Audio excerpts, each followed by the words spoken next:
Hello friends, तो आज के इस वीडियो में हम लोग जानेंगे कि वीपीएस होस्टिंग क्या होती है, यानी वर्चुअल प्राइवेट सर्वर होस्टिंग क्या होती है।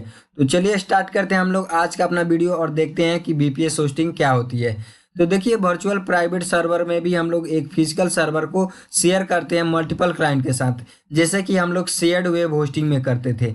मगर यहाँ पे हमारा जो फिजिकल सर्वर है ये मल्टीपल सेपरेट सर्वर की तरह काम करता है, क्योंकि हम लोग वर्चुअलाइजेशन कंसेप्ट को यूज करके इसके रिसोर्स को स्प्लिट कर देते हैं, यानी डिवाइड कर देते हैं। जैसे कि रैम, सीपीयू, मेमोरी, इन सभी चीज़ों को हम लोग डिवाइड करके यानी स्प्लिट करके हम लोग वर्चुअल सर्वर क्रिएट करते हैं और उस वर्चुअल सर्वर को हम लोग एलोकेट कर देते हैं एक अलग अलग यूजर को। जैसे मैंने यहाँ पे एक इमेज के थ्रू आपको ये समझाने की कोशिश की है कि वीपीएस होस्टिंग क्या होती है।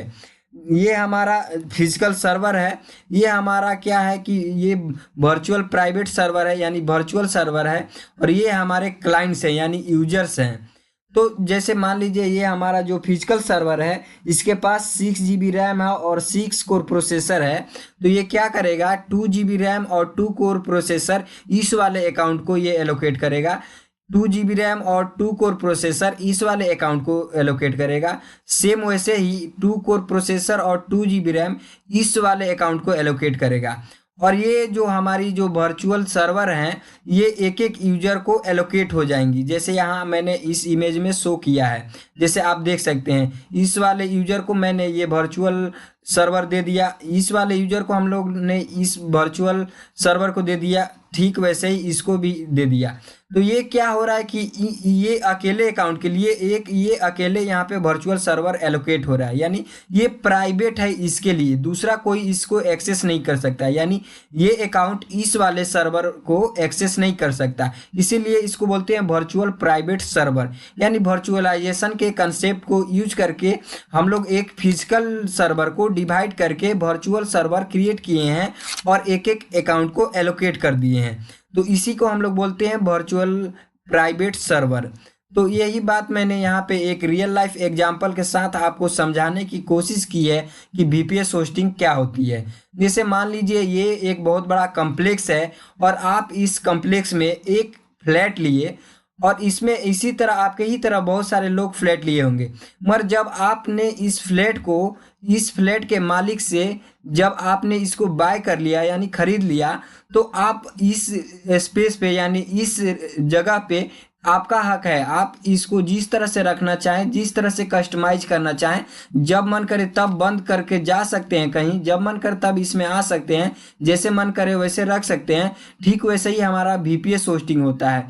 एक स्पेस सर्वर पे एलोकेट हो जाता है एक अकाउंट के लिए बड़े से सर्वर में, और वो जो यूजर है उसको जिस तरह से चाहे उस तरह से कंट्रोल कर सकता है, जिस तरह से चाहे उस तरह से कंट्रोल और कस्टमाइज कर सकता है, जैसे आप इस कॉम्प्लेक्स में अपने फ्लैट को कर सकते हैं।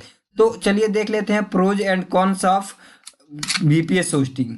तो इसकी पहली जो प्रोज है, देखिए पहली इसकी अच्छी बात है कि देखिए आपको डेडिकेटेड सर्वर स्पेस मिलता है। जैसे मैंने आपको अभी एग्जांपल में भी समझाया कि आपको एक अलग ही सर्वर स्पेस मिल जाता है सर्वर पे। दूसरी जो बात है कि देखिए आपको दूसरे के वेबसाइट पे ज़्यादा ट्रैफिक होने से आपके वेबसाइट के परफॉर्मेंस पे कोई इफेक्ट नहीं पड़ेगा। दैट मीन्स कि दूसरे के वेबसाइट पे ज़्यादा विजिटर्स होने से आपके वेबसाइट पे कोई भी इफेक्ट नहीं पड़ेगा। जबकि हम लोग शेयर्ड होस्टिंग में देखे थे कि वहाँ पे दूसरे के वेबसाइट पे ज़्यादा विजिटर्स यानी ज़्यादा ट्रैफिक होने से अपने वेबसाइट पे भी इफेक्ट पड़ती थी। अगर आप लोगों ने मेरी वो वीडियो नहीं देखी है तो मैं उस वीडियो का लिंक इस वीडियो के डिस्क्रिप्शन में दे दूंगा, आप उस वीडियो को देख लीजिए, जहाँ पे मैंने बहुत अच्छी तरीके से समझाया है कि शेयर्ड वेब होस्टिंग क्या होती है। इसकी तीसरी जो बात है कि देखिए यहाँ पे रूट एक्सेस मिलता है सर्वर का, जबकि आपको शेयर्ड वेब होस्टिंग में ये नहीं मिलता था।